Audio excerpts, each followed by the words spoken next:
आओ जो सतगुरां दी पावन पवित्र गुरबाणी सुखमणी साहिब जी की अपनी लड़ीवार चल रही है विचार। अगे आरंभ करिए। अज आपां 7वीं अष्टपदी दे चौथे पदे की विचार करने का उद्यम उपराला कर रहे हैं। इस सारी अष्टपदी के अंदर धन श्री गुरु अर्जन देव साहिब जी महाराज आपां नूं साधु महात्मा गुरमुखां की संगत करन दा जो लाभ है उहदे बारों आपां नूं समझा रहे हैं। अज दे पावन बचनां अंदर सतगुरु पातशाह कृपा कर रहे हैं कि साध कै संग न कबहूं धावै, साध कै संग सदा सुख पावे। दूरे अर्थ ये सतगुरु पातशाह आपां नूं समझा रहे हैं। एक तो है असी शरीरक तौर पर बहुत भज नठ करते हैं, जिमें अज का समा है इंसान दुखों का घेरिया होया, बहुत सारिया धार्मिक जगह से जाता, फिर पवित्र धार्मिक जगह नूं छड्ड के कई जगह इहो जी जगह भी जाता, कई बार जिथे सिर्फ धर्म के नाम ते पखंड चल रहा हुंदा, पखंड दीयां दुकानां। कारण इको ही, क्योंकि असी बहुत सारे जीव दुखों के अंदर घिरे होण करके किसी अच्छे साधु की संगत ना मिलण करके साडे जिहड़े मन दे विचार ने भटकना ये हटदी नहीं। असी अपने इष्ट नूं छड्ड के असी अपने परमात्मा माता पिता नालों प्यार तोड़ के उहदे ते भरोसा ना रख के असी जिहड़े आ दर दर दे उपर मंगते बैठे आ, पखंडी लोग बैठे आ, जिहड़े सानू वहिमां भरमां दे अंदर पा के साडा आर्थिक पक्षों भी शोषण किया जाता, मानसिक पक्षों भी साडा शोषण किया जाता, सानू बहुत सारे वहिमां भरमां दे अंदर पा के साडे परिवारां दे अंदर भी झगड़े खड़े कर दिते जांदे आ, समाज के अंदर भी झगड़े खड़े कर दिते जांदे आ। इस करके हुण गुरु अर्जन देव साहिब जी महाराज साडे ते बख्शिश करते हैं, जिहड़े इंसान नूं पूर्ण साधु की संगत मिल गई, उन्हां दी जिहड़ी मन दी भटकना है, क्योंकि शुरू हुंदी है पहला गल साडे मन तो, साडे मन दे अंदर विचार बनते हैं, उन्हां विचारां की पूर्ति वास्ते फिर असी शरीरक तौर पर बहुत सारिया जगह से भज नठ करते हैं। उत्थे जिमें अज आपां वेख रहे हैं, जिथे नकल है, पखंड है, उत्थे बहुत सारिया भीड़ां इकट्ठियां हो जांदियां। कारण इको ही, साडे दुखां भरे जीवन तो निवृत्ति करन वास्ते, साडे मन दे विचारां दी पूर्ति वास्ते दर ब दर जी भटकते फिरते हैं। कई तो सारी सारी जिंदगी इसे काम दे अंदर ही अपने सारा जिहड़ा दसां नोहां की किरत कमाई है उहनूं भी लटा बैठते हैं।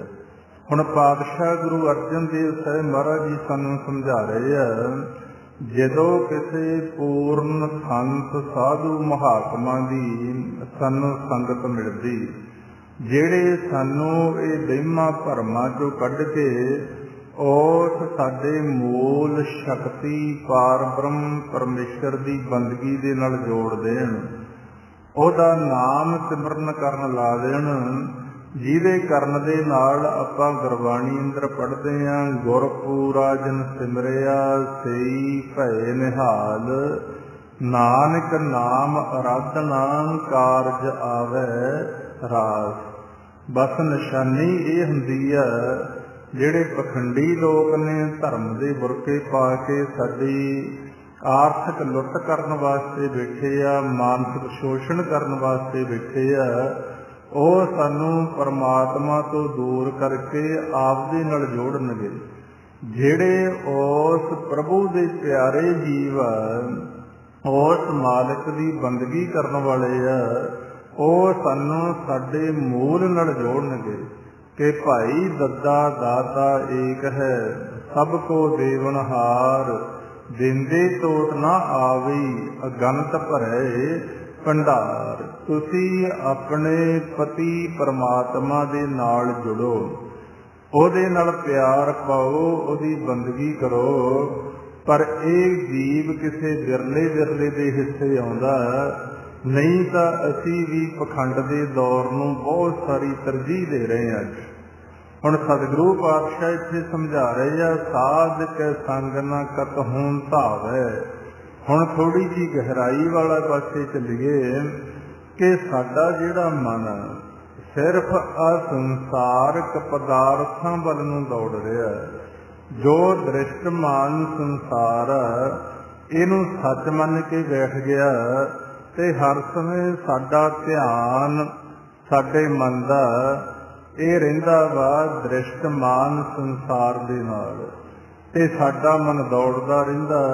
ਇੱਕ ਵਸਤੂ ਦੀ ਪ੍ਰਾਪਤੀ ਹੋ ਗਈ, ਦੂਸਰੇ ਦੀ ਭੁੱਖ ਵੱਧ ਗਈ, ਦੂਸਰੀ ਮਿਲ ਗਈ, ਤੀਸਰੇ ਦੀ ਭੁੱਖ ਵੱਧ ਗਈ। ਹੌਲੀ ਹੌਲੀ ਸਾਰੀ ਜ਼ਿੰਦਗੀ ਇਨਸਾਨ ਭੁੱਖਿਆਂ ਭੁੱਖ ਨਾ ਉਤਰੀ, ਜੇ ਬੰਨਾ ਪੁਰੀਆ ਭਾਰ। ਸਾਡੇ ਮਨ ਦੀ ਤ੍ਰਿਪਤੀ ਸੰਤੁਸ਼ਟ ਕੋਈ ਨਹੀਂ ਹੋ ਰਹੀ। ਇਹੀ ਕਾਰਨ ਹੈ ਅੱਜ ਇੱਕ ਗਰੀਬ ਤੋਂ ਲੈ ਕੇ ਅਮੀਰ ਤੱਕ, ਗਰੀਬ ਤੋਂ ਲੈ ਕੇ ਰਾਜਿਆਂ ਤੱਕ ਇੰਨੀ ਭੁੱਖ ਵੱਧ ਚੁੱਕੀ ਆ। ਅਗਿਆਨਤਾ ਦੇ ਹਨੇਰੇ 'ਚ ਸਾਰੇ ਦੁੱਖ ਭੋਗ ਰਹੇ ਆ। ਹੁਣ ਪਾਤਸ਼ਾਹ ਸਮਝਾ ਰਹੇ ਆ, ਜਦੋਂ ਕਿਸੇ ਪੂਰਵ ਕਰਮ ਅਨੁਸਾਰ ਸਾਨੂੰ ਪਰਮਾਤਮਾ ਦੇ ਪਿਆਰਿਆਂ ਦੀ ਸੰਗਤ ਹੁੰਦੀ, ਉਹ ਫਿਰ ਸਾਨੂੰ ਉਸ ਵਸਤੂ ਦੇ ਨਾਲ ਜੋੜਦੇ ਜਿਹਦੇ ਨਾਲ ਸਾਡੀ ਦੁੱਖ ਵੀ ਖਤਮ ਹੋ ਜਾਣੀ ਆ ਤੇ ਸਾਡੀ ਭੁੱਖ ਵੀ ਖਤਮ ਹੋ ਜਾਣੀ ਆ। ਉਹ ਇੱਕੋ ਹੀ ਵਸਤੂ ਹੈ, ਪਰਮੇਸ਼ਰ ਦਾ ਨਾਮ, ਜੋ ਆਪਾਂ ਨੂੰ ਪਾਤਸ਼ਾਹ ਸਮਝਾ ਰਹੇ ਆ ਕਿ ਬਿਨ ਤੁਧ ਹੋਰ ਜੇ ਮੰਗਣਾ, ਸਿਰ ਦੁੱਖਾਂ ਕੇ ਦੁੱਖ, ਦੇਹੋ ਨਾਮ ਸੰਤੋਖੀਆ, ਉਤਰੈ ਮਨ ਕੀ ਭੁੱਖ, ਦੁੱਖ ਭੰਜਨ ਤੇਰਾ ਨਾਮ ਜੀ। ਉਹ ਸਾਧੂ ਮਹਾਤਮਾ ਲੋਕ ਫਿਰ ਸਾਨੂੰ ਪ੍ਰਭੂ ਦੇ ਨਾਮ ਦੇ ਨਾਲ ਜੋੜਦੇ ਆ। ਜਦੋਂ ਸਾਡਾ ਮਨ ਉਹਦੇ ਨਾਲ ਜੁੜਨਾ ਸ਼ੁਰੂ ਹੋ ਗਿਆ, ਇਹਦੀ ਜਿਹੜੀ ਭਟਕਣਾ ਹੈ, ਇਹਦੀ ਜਿਹੜੀ ਕਲਪਨਾ ਹੈ, ਇਹ ਜਿਹੜਾ ਦਰਬ ਦਰ ਠੋਕਰਾਂ ਖਾਂਦਾ ਫਿਰਦਾ, ਮੰਗਤਿਆਂ ਕੋਲੇ ਜਾ ਜਾ ਕੇ ਤਰਲੇ ਕਰਦਾ ਫਿਰਦਾ, ਉਹਨਾਂ ਤੋਂ ਹਟ ਕੇ ਫਿਰ ਇਹ ਦਾਤੇ ਨਾਲ ਜੁੜਦਾ। ਨਈ ਜੀਵ ਦੀ ਹਾਲਤ ਕੀ ਆ? ਠਾਕਰ ਛੋੜ ਦਾਸੀ ਕੋ ਸਿਮਰੈ, ਮਨਮੁਖ ਅੰਧ ਅਗਿਆਨਾ, ਹਰ ਕੀ ਭਗਤ ਕਰਹਿ ਤਨ ਨਿੰਦੈ, ਨਿਗੁਰੇ ਪਸ਼ੂ ਸਮਾਨਾ। ਜਿੰਨਾ ਚਿਰ ਅਸੀਂ ਮਾਲਕ ਨਾਲ ਨਹੀਂ ਜੁੜਦੇ, ਦਾਸੀ ਆ ਜਿਹੜੀ ਉਹਦੀ ਮਾਇਆ ਤਿਆਰ ਕੀਤੀ ਆ ਉਹਦੇ ਨਾਲ ਜੁੜਦੇ ਆ, ਉਨਾ ਚਿਰ ਅਸੀਂ ਅਗਿਆਨਤਾ ਦੇ ਹਨੇਰੇ 'ਚ। ਠਾਕਰ ਛੋੜ ਦਾਸੀ ਕੋ ਸਿਮਰੈ, ਮਨਮੁਖ ਅੰਧ ਅਗਿਆਨਾ, ਹਰ ਕੀ ਭਗਤ ਕਰਹਿ ਤਨ ਨਿੰਦੈ, ਨਿਗੁਰੇ ਪਸ਼ੂ ਸਮਾਨਾ। ਹਾਲਤ ਐਸੀ ਹੋ ਜਾਂਦੀ ਹੈ ਜੀਵ ਦੇ ਮਨ ਦੀ, ਜਿਹੜੇ ਪਰਮਾਤਮਾ ਦੀ ਬੰਦਗੀ ਕਰਦੇ ਆ ਉਹਨਾਂ ਦੀ ਨਿੰਦਿਆ ਕਰਦਾ, ਆਪ ਦਰਬ ਦਰ ਠੋਕਰਾਂ ਖਾਂਦਾ ਫਿਰਦਾ। ਪਾਤਸ਼ਾਹ ਗੁਰੂ ਅਰਜਨ ਦੇਵ ਸਾਹਿਬ ਮਹਾਰਾਜ ਫਿਰ ਸਮਝਾਉਂਦੇ, ਕਹਿੰਦੇ ਸਾਧ ਕੇ ਸੰਗ ਨਾ ਕਬਹੂ ਧਾਵੈ, ਸਾਧ ਕੇ ਸੰਗ ਸਦਾ ਸੁਖ ਪਾਵੈ। ਕਿਉਂਕਿ ਸ਼ੁਰੂ ਹੁੰਦੀ ਗੱਲ ਸਾਡੇ ਮਨ ਦੀ ਕਲਪਨਾ ਤੋਂ। ਅੱਜ ਆਪਾਂ ਦੇਖ ਰਹੇ ਹਾਂ ਸੰਸਾਰ ਦੇ ਅੰਦਰ ਬੜੇ ਅੱਛੇ ਸਾਧਨ ਨੇ, ਚੰਗੇ ਘਰ ਨੇ, ਚੰਗੇ ਕੱਪੜੇ ਨੇ ਪਹਿਨਣ ਨੂੰ, ਚੰਗੇ ਹੋਰ ਸਾਧਨ ਨੇ, ਪਰ ਹਾਲਾਤ ਇਹ ਨੇ ਜਿਹੜੇ ਇਨਸਾਨ ਦੇ ਨਾਲ ਮਰਜ਼ੀ ਗੱਲ ਕਰਕੇ ਵੇਖ ਲਓ ਤੇ ਉਹ ਦੁੱਖਾਂ ਦੇ ਨਾਲ ਭਰਿਆ ਪਿਆ। ਹੁਣ ਸਤਿਗੁਰੂ ਪਾਤਸ਼ਾਹ ਸਾਨੂੰ ਸਮਝਾ ਰਹੇ ਆ, ਜਦੋਂ ਤੁਹਾਡਾ ਮਨ ਸੰਤੁਸ਼ਟੀ ਦੇ ਅੰਦਰ ਆ ਗਿਆ, ਪ੍ਰਭੂ ਦੀ ਬੰਦਗੀ ਨਾਮ ਸਿਮਰਨ ਦੇ ਨਾਲ ਜੁੜਨਾ ਸ਼ੁਰੂ ਹੋ ਗਿਆ, ਫੇਰ ਤੁਸੀਂ ਦੁੱਖਾਂ ਦੇ ਅੰਦਰ ਵੀ ਉਸ ਪ੍ਰਭੂ ਦਾ ਭਾਣਾ ਮੰਨ ਕੇ ਆਪਣਾ ਜੀਵਨ ਸੁੱਖਾਂ ਦੇ ਅੰਦਰ ਬਤੀਤ ਕਰੋਗੇ। ਬਾਦਸ਼ਾਹ ਗੁਰਬਾਣੀ ਅੰਦਰ ਸਮਝਾ ਰਹੇ ਆ, ਇੱਕ ਅਵਸਥਾ ਇਨਸਾਨ ਦੀ ਬਣ ਜਾਂਦੀ ਹੈ ਪ੍ਰਮਾਤਮਾ ਦੀ ਨਜ਼ਰ ਦੇ ਨਾਲ। ਉਹ ਦੁੱਖਾਂ ਨੂੰ ਵੀ ਅੰਮ੍ਰਿਤ ਸਮਝ ਕੇ ਪੀਂਦਾ। ਸਗਲੇ ਦੁੱਖ ਅੰਮ੍ਰਿਤ ਕਰ ਪੀਵੈ, ਬਹੁੜ ਦੁੱਖ ਨਾ ਪਾਏਂਦਾ। ਤੇ ਦੁਬਾਰੇ ਫਿਰ ਉਹਦੀ ਜ਼ਿੰਦਗੀ ਦੇ ਅੰਦਰ ਦੁੱਖ ਹੀ ਨਹੀਂ ਆਉਂਦਾ। ਕਾਹਦੇ ਨਾਲ ਸੰਭਵ ਹੋਇਆ? ਪੂਰਨ ਸਾਧੂ ਦੀ ਸੰਗਤ ਦੇ ਨਾਲ। ਸਾਧ ਕੈ ਸੰਗ ਨਾ ਕਬਹੂ ਧਾਵੈ, ਸਾਧ ਕੈ ਸੰਗ ਸਦਾ ਸੁਖ ਪਾਵੈ, ਸਾਧ ਸੰਗ ਵਸਤ ਅਗੋਚਰ ਲਹੈ। ਇੱਕ ਸੰਸਾਰ ਦੀਆਂ ਵਸਤੂਆਂ ਨੇ ਜਿਹੜੀਆਂ ਅਸੀਂ ਆਪਣੇ ਆ ਗਿਆਨ ਇੰਦਰੀਆਂ ਔਰ ਕਰਮ ਇੰਦਰੀਆਂ ਦੁਆਰਾ ਪ੍ਰਾਪਤ ਕਰਦੇ ਹਾਂ। ਗਿਆਨ ਸਾਡੇ ਅੰਦਰ ਹੈ। ਕਿਸੇ ਵਸਤੂ ਦੁਨਿਆਵੀ ਦੀ ਪ੍ਰਾਪਤੀ ਕਰਨ ਵਾਸਤੇ ਫਿਰ ਅਸੀਂ ਕਰਮ ਇੰਦਰੀਆਂ ਦੇ ਨਾਲ ਕੰਮ ਕਰਨਾ ਸ਼ੁਰੂ ਕਰਦੇ ਹਾਂ। ਜਿਹੋ ਜਿਹੀ ਵੀ ਕਿਸੇ ਦੀ ਕਿਰਤ ਤੇ ਉਹ ਸਾਨੂੰ ਵਸਤੂ ਦੀ ਪ੍ਰਾਪਤੀ ਹੋ ਜਾਂਦੀ ਹੈ। ਪਰ ਇੱਕ ਵਸਤੂ ਹੈ ਅਗੋਚਰ, ਜਿਹੜੀ ਸਾਡੀ ਇਹ ਗਿਆਨ ਇੰਦਰੀਆਂ ਤੇ ਕਰਮ ਇੰਦਰੀਆਂ ਦੀ ਪਹੁੰਚ ਤੋਂ ਪਰੇ ਹੈ। ਉਹ ਕੀ ਹੈ? ਉਹ ਹੈ ਪਰਮਾਤਮਾ ਦਾ ਨਾਮ ਅਤੇ ਆਪ ਮਾਲਕ ਵਾਹਿਗੁਰੂ, ਜਿਹੜਾ ਇਹ ਸਾਡੀਆਂ ਨਾ ਗਿਆਨ ਇੰਦਰੀਆਂ ਦੁਆਰਾ ਤੇ ਨਾ ਇਹਨਾਂ ਕਰਮ ਇੰਦਰੀਆਂ ਦੁਆਰਾ ਉਹਦੀ ਸਾਨੂੰ ਪ੍ਰਾਪਤੀ ਹੁੰਦੀ ਹੈ। ਉਹਦੀ ਫਿਰ ਕਾਹਦੇ ਨਾਲ ਹੁੰਦੀ? ਜਦੋਂ ਗੁਰੂ ਦੇ ਗਿਆਨ ਨੂੰ ਲੈ ਕੇ ਅਸੀਂ ਆਪਦੀ ਮਤ ਨੂੰ ਛੱਡ ਕੇ ਗੁਰੂ ਦੀ ਮਤ ਅਨੁਸਾਰ ਪਰਮਾਤਮਾ ਦੀ ਬੰਦਗੀ ਕਰਦੇ ਕਰਦੇ ਆ ਜਿਹੜਾ ਗੁਰਮੰਤਰ ਦਾ ਅਭਿਆਸ ਸਾਨੂੰ ਦੱਸਿਆ, ਇਸੇ ਕਰਕੇ ਹੀ ਆ ਕਿ ਇੰਨੀ ਮਿਹਨਤ ਕਰੋ। ਗੁਰਮੰਤਰ ਦੇ ਅਭਿਆਸ ਦੀ ਜਦੋਂ ਆਪਾਂ ਕਰਦੇ ਹਾਂ, ਆਵਾਜ਼ ਦੇ ਅੰਦਰ ਇੰਨਾ ਧਿਆਨ ਟਿਕਾ ਲਓ ਕਿ ਤੁਹਾਨੂੰ ਪਤਾ ਨਾ ਲੱਗੇ ਤੁਹਾਡਾ ਸਰੀਰ ਕਿੱਥੇ ਆ ਤੇ ਤੁਹਾਡੀ ਸੁਰਤੀ ਵਿਚਾਰਾਂ ਤੋਂ ਰਹਿਤ ਹੋ ਕੇ ਇੱਕ ਪੁਆਇੰਟ ਦੇ ਉੱਪਰ ਪਹੁੰਚ ਜੇ, ਜਿਹਨੂੰ ਗੁਰਬਾਣੀ ਦੇ ਅੰਦਰ ਅਫੁਰ ਅਵਸਥਾ ਦਾ ਨਾਮ ਦਿੱਤਾ ਗਿਆ। ਜਿਉਂ ਹੀ ਅਸੀਂ ਉੱਥੇ ਪਹੁੰਚਦੇ ਹਾਂ, ਸਾਡੀ ਸੁਰਤ ਆ ਗਿਆਨ ਤੇ ਕਰਮ ਇੰਦਰੀਆਂ ਤੋਂ ਪਿੱਛੇ ਹਟੀ, ਜਿਹਨੂੰ ਸੁਣਦੀ ਅਵਸਥਾ ਕਿਹਾ ਜਾਂਦਾ। ਉਦੋਂ ਬਾਅਦ ਫਿਰ ਉਹ ਅਗੋਚਰ ਵਸਤੂ ਸਾਨੂੰ ਮਿਲਦੀ ਆ, ਪ੍ਰਭੂ ਦਾ ਨਾਮ ਤੇ ਪ੍ਰਭੂ ਦਾ ਮਿਲਾਪ। ਪਰ ਕਾਹਦੇ ਨਾਲ? ਸਾਧ ਸੰਗ ਵਸਤ ਅਗੋਚਰ ਲਹੈ। ਜਦੋਂ ਇਹ ਵਸਤੂ ਦੀ ਪ੍ਰਾਪਤੀ ਹੋ ਗਈ, ਅੱਗੇ ਪਾਤਸ਼ਾਹ ਸਮਝਾ ਰਹੇ ਆ, ਸਾਧੂ ਕੈ ਸੰਗ ਅਜਰਸ ਹੈ। ਇੱਕ ਵਸਤੂ ਸਾਡੇ ਜੀਵਨ ਦੇ ਅੰਦਰ ਕੋਈ ਸਮਾਂ ਆ ਗਿਆ, ਕੋਈ ਦੁੱਖ ਦਾ ਸਮਾਂ ਆ ਗਿਆ, ਕੋਈ ਵਿਪਤ ਕਾਲ ਦਾ ਸਮਾਂ ਆ ਗਿਆ, ਸਾਡੇ ਨਾਲ ਕਿਸੇ ਪੱਖ ਤੋਂ ਧੋਖਾ ਹੋ ਗਿਆ। ਇਨਸਾਨ ਕੁਝ ਦੁੱਖ ਐਸੇ ਨੇ ਜਿਨ੍ਹਾਂ ਨੂੰ ਜਰ ਸਕਦਾ, ਪਰ ਕੁਝ ਕੁ ਦੁੱਖ ਐਸੇ ਹੋ ਜਾਂਦੇ ਆ ਜਿਹੜੇ ਜਰੇ ਨਹੀਂ ਜਾਂਦੇ। ਨਾ ਜਰੇ ਜਾਣ ਕਰਕੇ ਇਨਸਾਨ ਫਿਰ ਚਿੰਤਾ ਦੇ ਆਲਮ ਦੇ ਅੰਦਰ ਡੁੱਬਿਆ ਹੋਇਆ ਪਾਗਲਾਂ ਵਰਗੀ ਜ਼ਿੰਦਗੀ ਬਤੀਤ ਕਰਦਾ।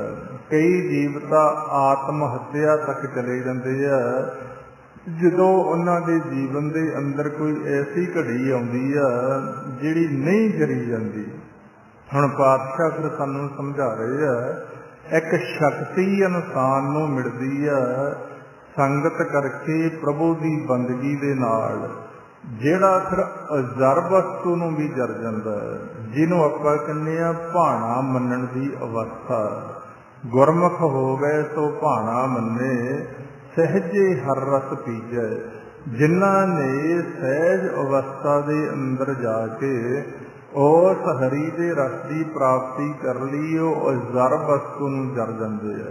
ਜਦੋਂ ਆਪਾਂ ਪੁਰਾਤਨ ਇਤਿਹਾਸ ਪੜ੍ਹਦੇ ਹਾਂ, ਕੈਸੇ ਭਿਆਨਕ ਦ੍ਰਿਸ਼ ਆਪਣੇ ਸਾਹਮਣੇ ਆਉਂਦੇ ਆ।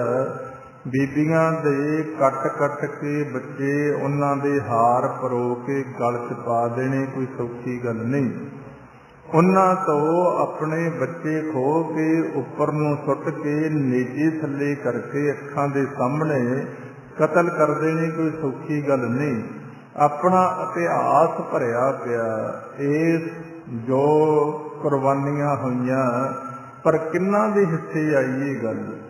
किते आपां अपने मन दे उपर थोड़ा जिहा अंदर झाती मार के देखो, अपना अपने जीवन दे अंदर किसी परिवार के मैंबर तो थोड़ा जिहा नुकसान हो जाए, कुछ पैसों का नुकसान हो जाए, तो असी सारा परिवार लड़ाई झगड़े से उतर आने ते कई बार उदों वध नुकसान झगड़ियां दे अंदर असी कर लैंदे आ। कारण इको ही, सातों वो गल जरी नहीं गई, सानों किसी ने ऐसा अपशब्द बोलता वो सातों जरिया ना गया। साडा किन्ना भी नेड़े दा रिश्ता है जां प्यार है, उदों बाद साडे अंदर इन्नी तलखी आ जाती है, असी प्यार तो बाद एक दूजे के दुश्मन बन जाते हैं। फिर संगत करन दा की लाभ? सतगुरु पातशाह समझा रहे हैं, ऐसी शक्ति परमात्मा बख्शिश कर दिंदा कि अज़र दुख नूं भी जीव झल्लण दे समर्थ हो जाता, उस प्रभु का भाना मनण दे समर्थ हो जाता। जदों आपां इतिहास पढ़ते हैं गुरु साहिबानां दी तां बहुत ही वड्डी गल है, पर जदों उदों भी आपां किते प्यार च भिज के पढ़ते हैं तां वैरागी हो जाता मन।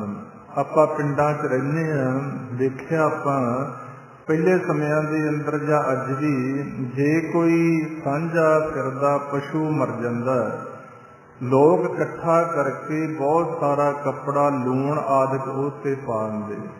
सब तो जहरीला सप्प वो भी जदों मारते हैं आपां कोशिश करते हैं दबण तो पहला उहदे ते कपड़ा पाया जाता है।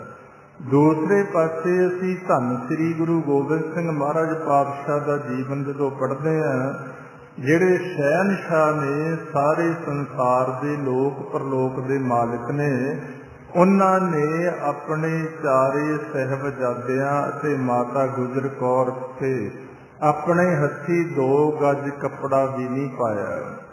किड्डी औखी गल है जे कोई इंसान अपने ते ढाल के दसे, पर उन्होंने सानू ये जीवन की जाच सिखाई कि जे भाई तुसी साधु जना की संगत करोगे, परमात्मा की बंदगी करोगे, तुहाडे जीवन के अंदर ऐसा समा भी आ सकता जिहड़ा जरन तो बाद अज़र अवस्था चलिया जाता है, ते उदों भी तुसी अपनी इस दुखा भरी जिंदगी चों उस प्रभु के नाम के आसरे इस दुखा तो उपर उठ खड़ते हो।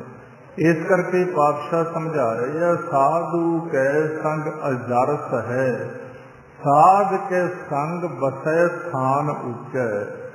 हुण इत्थे पातशाह समझा रहे हैं, आपां ये ना समझ लीए कि साधु जना की संगत करके असी 3-3 मंजिले 4-4 मंजिले मकान तैयार कर लांगे, जां आ धरती के तल तो उच्चा करके मकान बना लांगे, असी उच्चे थां बैठना सिख लांगे।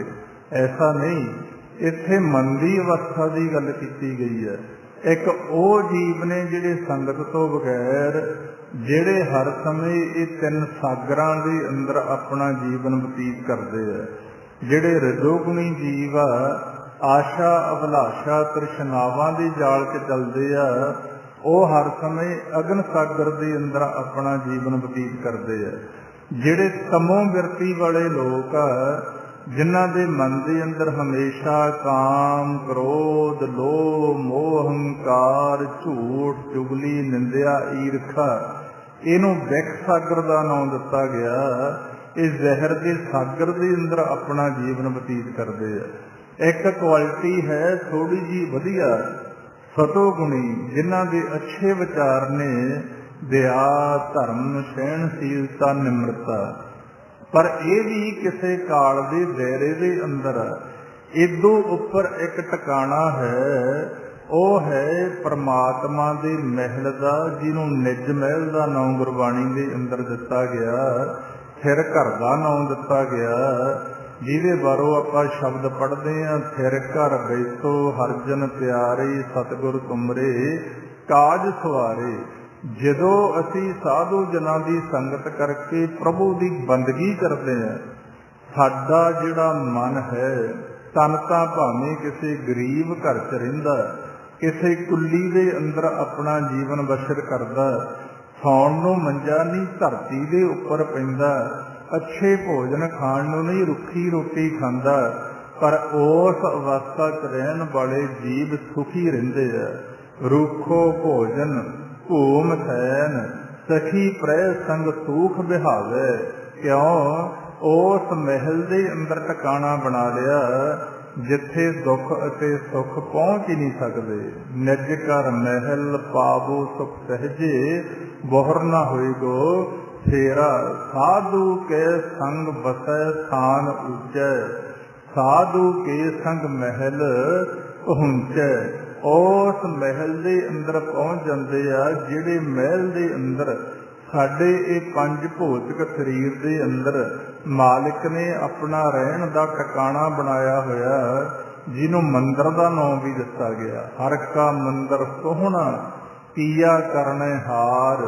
ਇਸ ਤਰ੍ਹਾਂ ਪਾਤਸ਼ਾਹ ਸਮਝਾ ਰਹੇ ਆ, ਸਾਧੂ ਜਨਾਂ ਦੀ ਸੰਗਤ ਕਰਕੇ ਪ੍ਰਭੂ ਦੀ ਬੰਦਗੀ ਕਰਨ ਵਾਲੇ ਜਿਹੜੇ ਜੀਵ ਆ, ਉਸ ਉੱਚੇ ਥਾਂ ਦੇ ਉੱਪਰ ਅਤਰੈ ਗੁਣਾ ਤੋਂ ਉੱਪਰ ਉਸ ਪ੍ਰਭੂ ਦੀ ਅਗਨ ਸਾਗਰ, ਬਿਕ ਸਾਗਰ, ਸੁਖ ਸਾਗਰ ਤੋਂ ਉੱਪਰ ਆਨੰਦਤ ਅਵਸਥਾ 'ਚ ਰਹਿਣਾ ਸ਼ੁਰੂ ਕਰ ਦਿੰਦੇ ਆ। ਇਹੀ ਕਾਰਨ ਆ ਕਿਤੇ ਤਾਰੂ ਸਿੰਘ ਵਰਗਿਆਂ ਦੀਆਂ ਖੋਪੜੀਆਂ ਉਤਰ ਰਹੀਆਂ ਨੇ, ਪਰ ਸੁਰਤੀ ਉਸ ਮਹਿਲ ਦੇ ਅੰਦਰ ਸਰੀਰ ਨਾਲ ਕੋਈ ਸੰਬੰਧ ਨਹੀਂ।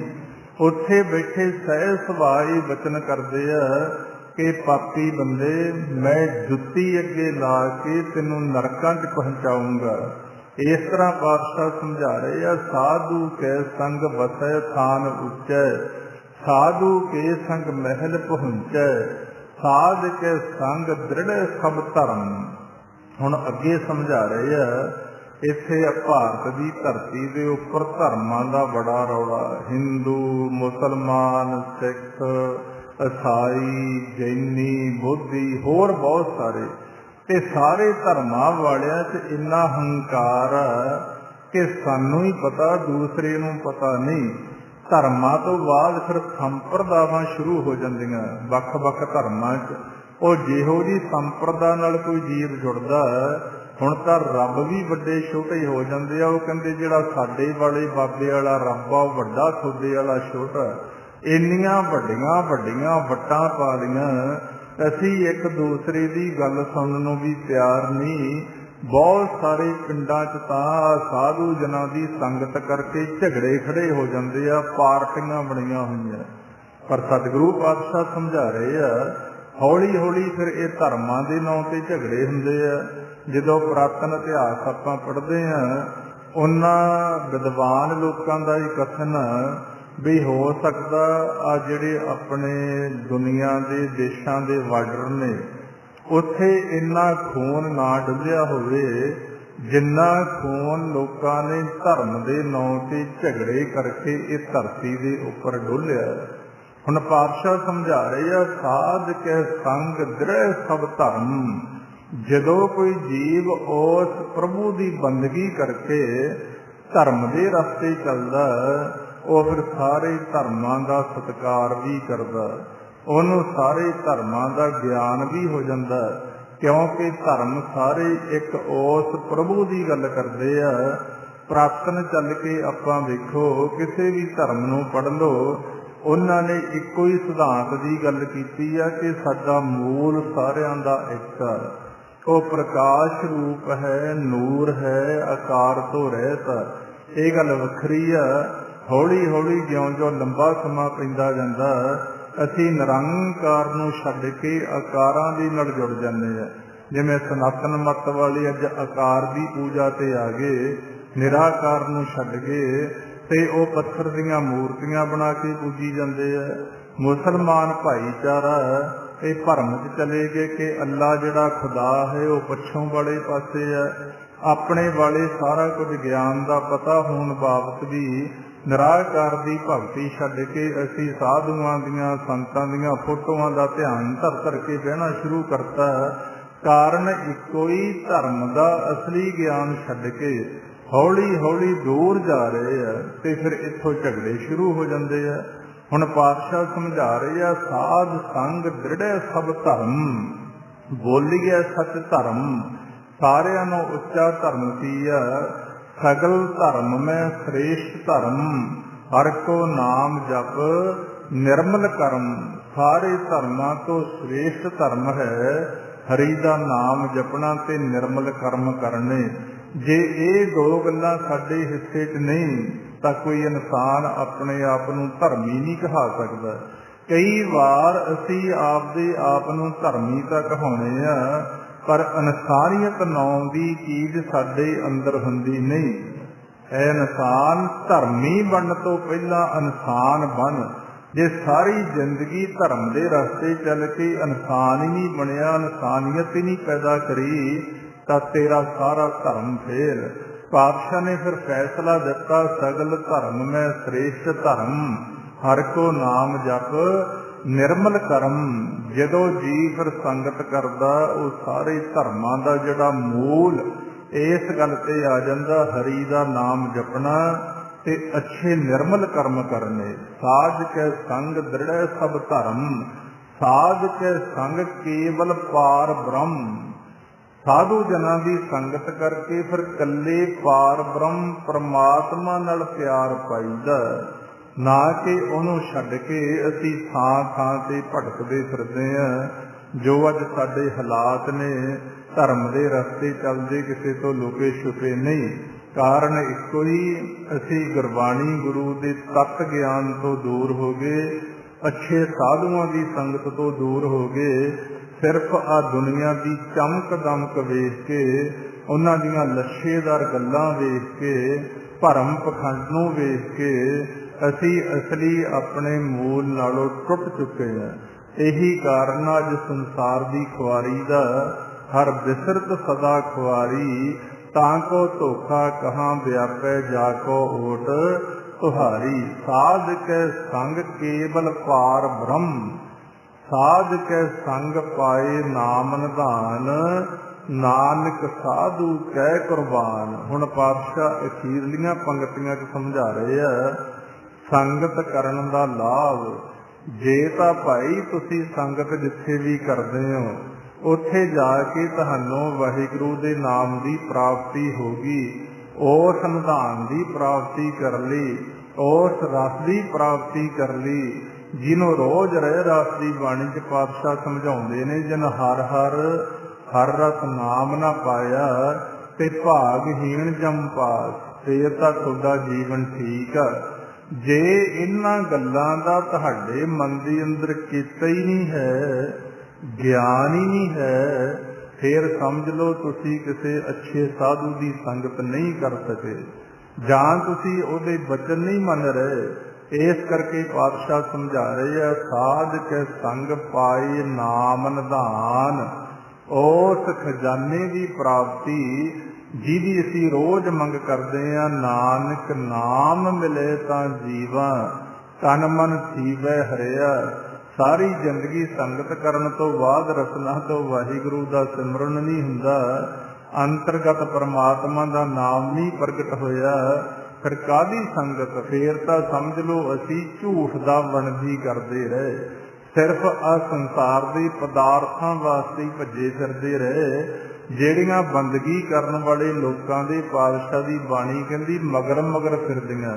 ਬ੍ਰਹਮ ਬਿੰਦੈ ਕਿਸ ਦਾ ਬ੍ਰਹਮਤਰ ਹੈ, ਏਕ ਸ਼ਬਦ ਲਿਵ ਲਾਏ, ਨਵ ਨਿਧੀ 18 ਸਿੱਧੀ ਪਿੱਛੇ ਲੱਗੀਆਂ ਫਿਰੈ, ਜੋ ਹਰ ਹਿਰਦੇ ਸਦਾ ਵਸਾਏ। ਸਾਧ ਕੇ ਸੰਗ ਪਾਏ ਨਾਮ ਨਿਧਾਨ, ਨਾਨਕ ਸਾਧੂ ਕਹਿ ਕੁਰਬਾਨ। ਧੰਨ ਸ੍ਰੀ ਗੁਰੂ ਅਰਜਨ ਦੇਵ ਸਾਹਿਬ ਮਹਾਰਾਜ ਬਖਸ਼ਿਸ਼ ਕਰ ਰਹੇ ਆ, ਇਹ ਨਾਨਕ ਐਸੇ ਸਾਧੂ ਜਨਾਂ ਤੋਂ ਅਸੀਂ ਕੁਰਬਾਨ ਜਾਂਦੇ ਆ, ਜਿਨ੍ਹਾਂ ਨੇ ਆਪਣੇ ਮਨ ਨੂੰ ਸਾਧ ਕੇ ਉਸ ਪ੍ਰਭੂ ਦੀ ਨਜ਼ਰ ਦੇ ਪਾਤਰ ਬਣੇ। ਇਹ ਪਾਤਸ਼ਾਹ ਨੇ ਅੱਜ ਦੇ ਪਦੇ ਦੇ ਅੰਦਰ ਆਪਾਂ ਨੂੰ ਗਿਆਨ ਉਪਦੇਸ਼ ਦਿੱਤਾ। ਆਓ ਫਿਰ ਬਾਕੀ ਦਾ ਸਮਾਂ ਆਪਾਂ ਗੁਰਮੰਤਰ ਦਾ ਅਭਿਆਸ ਕਰੀਏ, ਆਪਦੀ ਸੁਰਤ ਦੀ ਇਕਾਗਰਤਾ ਵਾਸਤੇ। ਹਾਂਜੀ, ਕਰੋ ਜੀ ਸ਼ੁਰੂ। ਵਾਹਿਗੁਰੂ ਵਾਹਿਗੁਰੂ ਵਾਹਿਗੁਰੂ ਵਾਹਿਗੁਰੂ ਵਾਹਿਗੁਰੂ